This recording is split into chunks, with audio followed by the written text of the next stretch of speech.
ሰበር ዜና ላገራችሁ። ኢራን አሜሪካ ከፍተኛ ጠላቴ ነው ያለችውን ግለሰብ የጦር አዛዡ አድርጋ ሾመች። አፋችሁን የሚያስይዝ የአላህን ተአምር ተመልከቱ። ሱብሃን መሊከል ቅዱስ ዓለም እየተነጋገረበት የሚገኝ ጉዳይ ነው። እጅግ ዝነኛው ለብዙ ዓመታት ያክል በቸርቹ ሲያገለግል የነበረው ታዋቂው አሜሪካዊ ፓስተር ሄራ ሊዮን በይፋ እስልምናን መቀበሉን አውጇል። አሰላሙ አለይኩም ወራህመቱላሂ ተዓላ ወበረካቱሁ። ውድና የተከበራችሁ የኑር ፋሚሊዎች ቤተሰቦች እንዴት አላችሁ? ዛሬም ኢንሻአላህ አዳዲስ ሐላል የሆኑ አዝናኝና አስተማሪ ቪዲዮዎችን ወደ እናንተ ይዤላችሁ ተመልሻለሁኝ። ሱብሃንአላህ ዛሬም ኢንሻአላህ አስደሳች መረጃዎች አሉ። እንግዲህ ትላንትና በሰራሁላችሁ ቪዲዮ የገና አባት የሚባለው ግለሰብ ብዙዎች የገና አባት ብለው እንግዲህ ምስሉን በየቤታቸው የሚለጥፉት ግለሰብ እንደሰለመ ነግሬያችሁ ነበር። ዛሬ ደግሞ ሌላ እንግዲህ ታዋቂ ግለሰብ በአውሮፓ እንግዲህ እስልምናን ተቀብሏል። አልሐምዱሊላህ በአውሮፓና እንደዚሁ በምዕራባውያን አካባቢ ያየን ያለነው የእስልምና መስፋፋት በጣም የሚያስደስት ነው። አልሐምዱሊላህ ረብል ዓለሚን። ሁላችሁም ግን ይህ ቪዲዮ ላይክ አድርጉት፣ እንደዚሁም ደግሞ ሼር እያደረጋችሁ ለብዙ ወንድሞችና እህቶች እንዲዳረስ ማድረጋችሁ እንዳትረሱ። ሰበር ዜና ላገራችሁ። ኢራን አሜሪካ ከፍተኛ ጠላቴ ነው ያለችውን ግለሰብ የጦር አዛዡ አድርጋ ሾመች። ኢራን ወታደራዊ መሪዎቿ ላይ ከፍተኛ ሹምሽር እያደረገች ትገኛለች። የኢራን ሪቮሉሽናሪ ጋርድ ኮርፕስ በምህጻረ ቃሉ IRGC አህመድ ቫሂዲን ምክትል ዋና አዛዥ አድርጎ ሾሟል። ዋሽንግተን ከአሜሪካ ከፍተኛ ጠላቶች አንዱ እንደሆነ የገለጸችውና ማዕቀብ የጣለችበት አዲሱ አዛዥ በኢራንና በእስራኤል መካከል ያለው ውጥረት እየጨመረ በመጣ በዚህ ወቅት መሆኑ የቀጠናውን ግጭት የበለጠ እንዳያባብስ ተሰግቷል። ቫሂዲ እንደ ፈረንጆቹ አቆጣጠር ከ1994 85 ሰዎች ከተገደሉበት የአርጀንቲና የቦምብ ፍንዳታ ጋር በተያያዘ አርጀንቲና የእስር ማዘዣ ያወጣችበት ሲሆን ኢራን የኢንተርፖልን ጥያቄ ውድቅ ማድረጓም የሚታወስ ነው። እርምጃው በመካከለኛው ምስራቅ ከፍተኛ ድንጋጤ ያስከተለም ተብሏል። ኢራንና እስራኤል አድርገውት በነበረው ጦርነት እንግዲህ እስራኤል በጣም ብዙ ጥቃት እንደደረሰባት ሁላችንም እናስታውሳለን። ነገር ግን ደግሞ አሁንም ድጋሚ ለማጥቃት እንቅስቃሴ ላይ እንደሆኑ እየተነገረ ነው የሚገኘው። ምክንያቱም ደግሞ ያው እንግዲህ ኢራን ከቁጥጥራቸው ውጭ ሆናለች፣ በጣም ስትሮንግ ሆናባቸዋለች። በአካባቢውም ብዙ ታጣቂዎችን እያደራጀች በጣም አልደፈር ስላለቻቸው እንግዲህ ለመሞከር እየተዘጋጁ ነው የሚገኙት። በምን ያክል ደረጃ እንግዲህ መዘጋጀት እንዳለባቸው ሁላችንም እናውቀዋለን። ከሁሉም በላይ ግን አላህ ሙስሊም ሀገራትን ሰላም እንዲያደርግልን ሁላችንም ዱዓ መሆን ያለበት እሱ ነው። አላህ ሰላም ያድርጋችሁ። ከወደ አውሮፓ ታላላቅ ዜናዎችን መስማታችንን ቀጥለናል። ሙስሊሞች በዚህ ቪዲዮ ሁላችሁም ትደሰታላችሁና ኮሜንቱን በተክቢራ እስከ መጨረሻው ኮፒ ሊንክ ሼር ፖስት ያደርጋችሁ ተከታተሉኝ። እጅግ ዝነኛው ለብዙ ዓመታት ያክል በቸርቹ ሲያገለግል የነበረው ታዋቂው አሜሪካዊ ፓስተር ሄራ ሊዮን በይፋ እስልምናን መቀበሉን አውጇል። ይህም በአውሮፓ በጥቂት ዓመታት እጅግ እየተስፋፋ ለመጣው እስልምና ታላቅ ሌላ ዜና ነው። ይህ ፓስተርም እስልምና መቀበሉን ይፋ ካረገ በኋላ ወደ ረሱላችን ሰለላሁ ዐለይሂ ወሰለም ሀገር ሳውዲ ሄዶም ኡምራ አድርጓል። እንደዚህ አይነት ዝነኛ ሰዎች እስልምና ሲቀበሉ የምንደሰተው እጅግ ዝነኛና ተጽዕኖ ፈጣሪ ስለሆኑ በእነሱ ስር ያሉ ሰዎች ሁሉ እስልምናን እንዲያጤኑ ሰበብ ይሆናል ብለን ስለምናስብ ነው። እሱ ብቻ አይደለም፣ ሁሉም የነበሩበት መንገድ የተሳሳተ መሆኑን ሊረዱ ይችላሉና ሁሉንም አላህ ቀጥተኛው መንገድ ይምራቸው። ሙስሊም የሆናችሁ በሙሉ የተደሰታችሁ በሙሉ በደንብ ኮሜንት ላይ ተክቢራ እያላችሁ ኢንሻአላህ ገና እንበዛለን። በደንብ ሼር ኮፒ ሊንክ ሪፖስት እያደረጋችሁ አዳርሱት።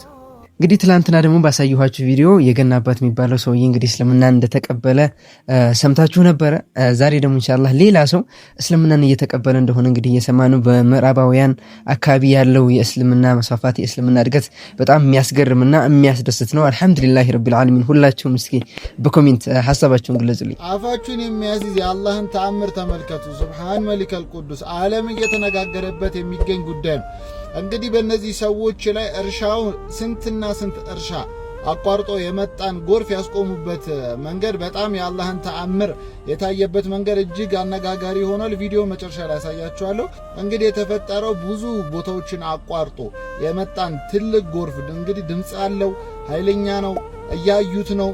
ታዲያ ቀየውን እርሻዎቹን አቋርጦ ቀየው ሊገባ ሲል ቀየው ላይ ፊት ሆኖ እንግዲህ የአላህን ቃል ወይም ደግሞ ቁርአንን በእጁ ይዞ ይሄኛው ጎርፍ አቋርጦ እርሻውን ጨርሶ ወደ ቀያቸው እንዳይገባ ያስቆመበት መንገድ እጅግ አነጋጋሪ ሆነ። እዚህ አይነት ቪዲዮ እንዲደርሳችሁ ፎሎ ማድረግ እንዳይረሳ፣ ተመልከቱት።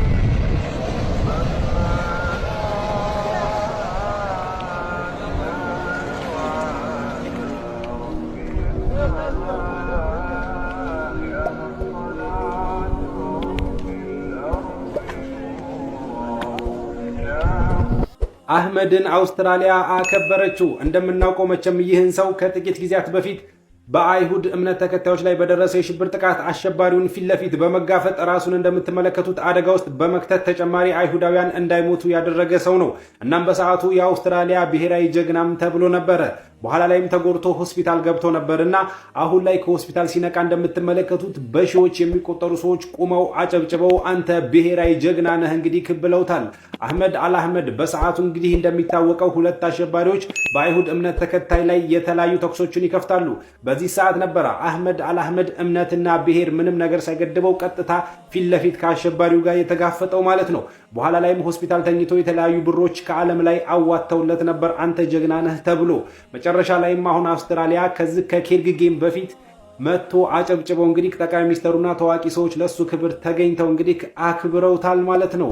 አህመድ አልአህመድ ለደግነት የተከፈለ መስዋዕትነት። በመጨረሻም እሱ በሆስፒታል ተኝቼ ላሳያችሁኝ ደግነትና ላደረጋችሁኝ ጸሎት አመሰግናለሁም ብሏል። በሰዓቱ ማለት ነው የአይሁዳን ቤተሰብ የተጎዱትና ቤተሰቦቻቸው የሞቱባቸው ሰዎች ሲያለቅሱም ታይተዋል ማለት ነው። አህመድ አሁን ላይ በአውስትራሊያ እንደ ብሔራዊ ጀግናም እየታየ ይገኛል። እንደምናውቀው እሱ ስደተኛ ነው ከሶሪያን ቤተሰብ የተገኘ ነገር ግን ሃይማኖትና ምንም ነገር ሳይገድበው አይሁዳውያንን ከተጨማሪ ሞት መታደጉን እናውቀዋለን። አሁን ለአውስትራሊያ አክብረዋለች። እናንተ የፕላስ ምልክቱ መጫናችሁን አትርሱ። ለተመሳሳይ መረጃ ሚስት አገባ፣ ሚዲያ ላይ ፖስታል። ልጅ ወለደ፣ ሚዲያ ላይ ፖስታል። መኪና ገዛ፣ ሚዲያ ላይ ፖስታል። ምግብ ቤት ገብቶ ምግብ አዘዘ፣ ሚዲያ ላይ ፖስታል። ምን ይሁን ምን ይሁን? አንዳንዴ ቤቢ ሻወር እያሉ ሚዲያ ላይ ፖስቱልናል። አንዳንዴ ሚስቴን አፈቅራታለሁ ወዳታለሁ ህይወቴ ናት እያሉ ሚዲያ ላይ ለጥፉልናል። እሺ ምን እናርግኛ? ምን ይሁን? ምን ይሁን? እዛ ምንድነው ፋይዳው? ይዞ የሚመጣው ግብአት ምንድነው? ጉዳት ብቻ ነው የሚመጣው። ያ ሐቢቢ እዛ ሚዲያ ላይ ያንተን ኒዕማ የሚያየው በሙሉ ሶስት ሰዎች ናቸው። አንደኛ አንተን አንቺን የሚወድ ባረከላሁ ለክ ወባረከላሁ ፊክ የሚል፣ ሁለተኛው ሐሲድ ነው ጥፋትህን የሚመኝ ነው። ሶስተኛው አንተ ጋር ያለው ኒዕማ እሱ ጋር ስላሌለ የሚቀና ነው ያለው ሳያስብ። እኔ ደላኝ መኪና ገዛው፣ ወንድሜ ደግሞ መኪና አይደለም ጫማ መግዛት የጠና ወንድም ባለበት አካባቢ ላይ ምንድነው እኔ ሌክጀሪ መኪና ገዛው፣ ሌክጀሪ ቤት ገሰራው፣ ሌክጀሪ ማን ገዛው ብዬ መለጠፌ ምንድነው ከዛ በኋላ የሚመጣው ለመጥፋት ካልሆነ ይሄ ያላዋቂነት አርፈናል ብለን የመጃጃያ አንዱ ማሳያ። ሚስቱ ወለደች፣ ከሐኪም ቤት ይዞ ሲመጣ ሌክጀሪ መኪና ገዛው ብሎ ቪዲዮ ላይ እሺ ምን ይሁን? ሚስቱ ወልዳ እኮ ሐቢቢ አንተ ሌክጀሪ መኪና ገዝተ ሚዲያ ላይ ለጥፋል ስለሰጣህ። ሚስቱ ወልዳ እኮ ዱቄት ገዝቶ የሚያጎርሳትን ያጣ ማህበረሰብ ያለበት ነው። ቤቢ ሻወር ብላችሁ ኬክ ትቆርጣላችሁ እህቶች። እህታች አንቺ መሰል እህት ጎረቤትሽ አክስትሽ ምናምንሽ እኮ አርግዛ መውለጃዋ እየቀረበ ምናልባት 3 ኪሎ ገብስ የምታስፈጭበት ብር የሌለው ማህበረሰብ መሃል እኮ ነው ያለ ነው። እህትሽ፣ ጓደኛሽ፣ አክስትሽ ምን ይሁንሽ? ቤብስ ኬክ ስለቆረጥሻል ቤቢ ሻወር ስላልሽ ምን ይሁንስ? አስሉ ምዕራባውያን ያመጡብን ነቀርሳ ነው። ቤቢ ሻወር ትርጉሙ ራሱ ገብቶናል። ቤቢ ሻወር ማለት ምን ማለት እንደሆነ ፈረንጅኛው ገብቶናል ትርጉሙ። የሚያሳፍር እኮ ነው ትርጉሙ የምናውቀው እንኳን ሚዲያ ላይ ወጥተን ልንለጠፍ። ስለዚህ እንደው ቆም ብሎ ማሰብ ይሻላል። ሙስሊምነቱ እነዚህን ነገሮች በሙሉ የሚከለክል ነውና። ነቢዩም ጠዋት ሲያነጉ ለቁረይሽ ማህበረሰብ ሰበሰቧቸው። መጀመሪያ ያገኙት አቡ ጀህልን ነበር። አላህም ድንገት አገናኛቸው ለፈለገው ጥበብ። ሰላም አላቸው አቡ ጀህል። እሳቸውም ዛሬ እኮ አሉት ሰማይን አልነገሩትም፣ መስጂድ አልአቅሷ ደርሼ መጣሁ አሉት። ከየት ወዴት? ከመካ ፈለስቲን። ከዛ አቡ ጀህልም ወርቃማ ሐሳብ አገኘ። መሐመድን የሚያስተባብልበት ጥሩ አጀንዳ አገኘ። አንተ መሐመድ ወይ ሐሳቧን ያዛት፣ አሁን የቁረይሽን ባላባቶች ብሰበስብ ቃሉን ትደግምልኛለህ አላቸው። አዎን አሉት ነቢዩ ዓለይሂ ሰላቱ። አሁን ወርቃማ ነገር አገኘ፣ ማይታለፍ ዕድል አገኘ። ሰበሰበላቸው። ሰበሰበና መሐመድ ወይ ቅድም ያልከኝም በል አላቸው። አዎን ከዚህ ተነስቼ ሌሊት መስጂድ አልአቅሷ ደርሼ ተመልሻለሁ። ሰማይንማ ገና አልነገሩት ሲሉት ከፈለው ሳቀ። ከፈለው ራሱን ያዘ። አዲስ እንኳን ኢማን ላይ የገቡ ሰዎች ተጠራጠሩ። ከዛም እናሳፍረው ብለው እሺ ሄደህ እንደማታውቅ እናውቃለን ወደ መስጂድ አልአቅሷ ሲፍሁ ለና አብራራልን እስኪ መስጂዱ ምን ይመስላል? በጨለማ ነበር ያዩት፣ ገለጽኩላቸዋል። ከዛም ምስሉ ሲጠፋኝ አላህ መስጂደል አቅሷን ፊቴ ላይ አመጣዋል። እያንዳንዱን በር መውጫ መግቢያ ተንትነው ነገሯቸው። ያሉት ሐሳብ ትክክል ነው፣ ግን እንዴት ይመኗቸው? ወከዘበ ብሂ ቀውሙከ ወሁወል ሐቅ ወስተይቀነትሃ አንፉሱሁም እውነት ብለዋል፣ ግን እንዴት ይቀበሉት? ከዛም ነገሯቸው የቁረይሽ ቅፍለት የነጋዴው ቅፍለት ወደዚህ የመጣ መንገድ ላይ አይቼዋለሁ፣ በዚህ ቀን ይደርሳል አሏቸው። ባሉትም ቀን ደረሱ። ሊቀበሉ ግን ፍቃደኛ አይደለም። ፈኢነሁም ላ ዩከዚቡነክ አንተን እኮ አያስተባብሉም፣ እውነተኛ መሆንክን ያውቃሉ ይላል አላህ። ወላኪነ ዛሊሚነ ቢአያቲላሂ የጅሐዱን። ነቢዩም ዓለይሂ ሰላቱ ወሰላም ይህን ተአምር ለቁረይሽ ገለጡ፣ አልተቀበሏቸው። ታዲያ ይህን ማስተባበል ለማስፋት ብለው ወደ አቡበክር ስዲቅ መጡ። አንተ አቡበክር ጓደኛ ምን እንዳለ ሰማ አሉት። ምን አለ? በአንድ ምሽት መስጂደል አቅሷ ደርሼ መጣው እያለ ነው አሉት። አቡበክር ስዲቅ ለምን ስዲቅ እንደተባለ ልብ በሉ።